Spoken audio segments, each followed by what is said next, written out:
reality, though, is that the SSD is just one piece of the puzzle. There's a lot of places where bottlenecks can occur in between the SSD and the game code that uses the data. You can see this on PlayStation 4. If I use an SSD with 10 times the speed of a standard hard drive, I probably see only double the loading speed, if that. For PlayStation 5, our goal was not just that the SSD itself be 100 times faster.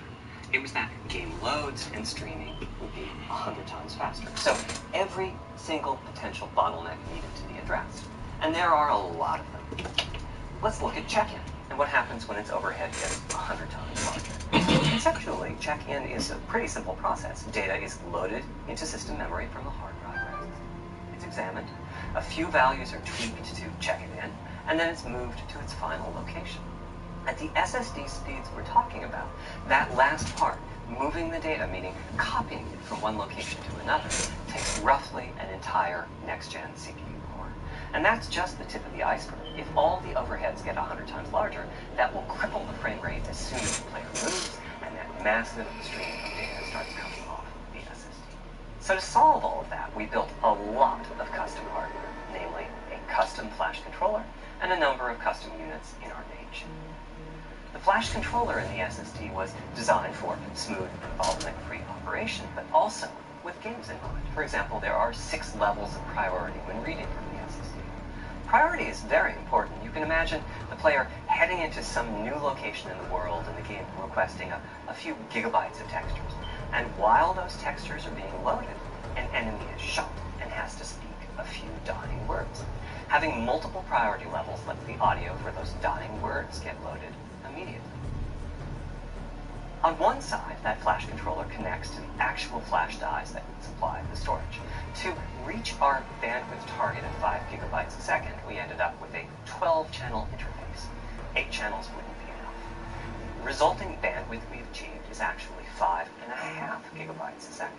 With a 12-channel interface, the most natural size that emerges for an SSD is 825 gigabytes.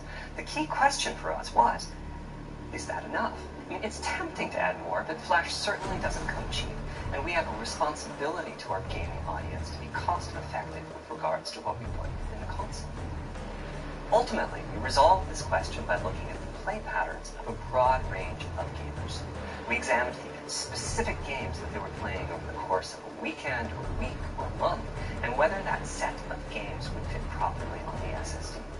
We were able to establish that the friction caused by reinstalls or re-downloads would be quite low, and so we locked in on that 825 gigabyte size, while also preparing multiple strategies so that those who want more storage can add it. I'll go through the details in a moment. Back to the flash controller. On the other side, it connects to our main custom chip via 4 lanes of Gen 4 PCIe. And inside the main custom chip is a pretty hefty unit dedicated to I/O. Before we talk about what that does, let's talk compression for a moment. PlayStation 4 used zlib as its compression format. We decided to use it again on PlayStation 5, but on my 2017 tour of developers, I learned about a new format called Kraken from Rad Game Tools. It's like zlib's smarter cousin.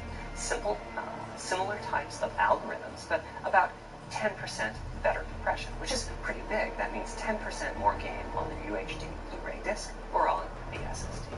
Kraken had only been out for a year, but it was already becoming a de facto industry standard. Half of the teams I talked to were either using it or getting ready to evaluate it. So we hustled and built a custom decompressor into the I/O unit, one capable of handling over 5 gigabytes of Kraken format with data a second. After decompression, that typically becomes 8 or 9 gigabytes, but the unit itself is capable of outputting as much as 22 gigabytes a second if the data happen to compress particularly well. By the way, in terms of performance, that custom decompressor equates to 9 of our Zen 2 cores. That's what it would take to decompress the Kraken stream with a conventional CPU. There's a lot of I/O unit, including a dedicated DMA, equates to another Zen 2 core or 2. There's 2 dedicated I/O coprocessors and a large RAM pool. These aren't Zen 2 cores. They're there principally to direct the variety of custom hardware around them. One of the coprocessors is dedicated to SSD I/O. This lets us bypass traditional file I/O and its bottlenecks when reading from the SSD. other is responsible for memory mapping, which I know doesn't sound like anything related to the SSD, but a lot of developers map and remap memory as part of file I/O, and this too can become a bottleneck. There are coherency engines to assist the coprocessors. Coherency comes up a lot in places. Probably the biggest coherency issue is stale data in the GPU caches.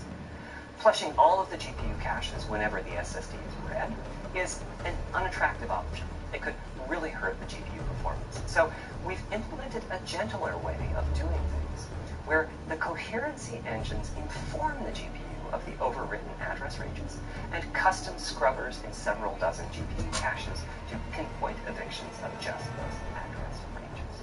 The best thing is, as a game developer, when you read from the SSD, you don't need to know any of this. You don't even need to know that your data is compressed. You just indicate what data you'd like to read from your original uncompressed file and where you'd like to put it, and the whole process of loading it happens invisibly to you and at very high speed. Back to the dream. Thanks to all of that surrounding hardware, our 5.5 gigabytes a second really should translate into something like 100 times faster I/O than PS4 and allow the dream of no load screens and super fast streaming to become a reality. Having said that, expandability of our SSD is going to be quite important. Flash is costly, and you may very well want to add storage to whatever we put in the console. Now, the kind of storage you need depends on how you're going to use it. If you have an extensive PlayStation 4 library and you'd like to take advantage of backwards compatibility to play those games on PlayStation 5, then a large external hard drive is ideal. You can leave your games on the hard drive and play them directly from there, thus saving the pricier SSD storage for your PlayStation 5 title, or you can copy your active PlayStation 4 titles to the SSD.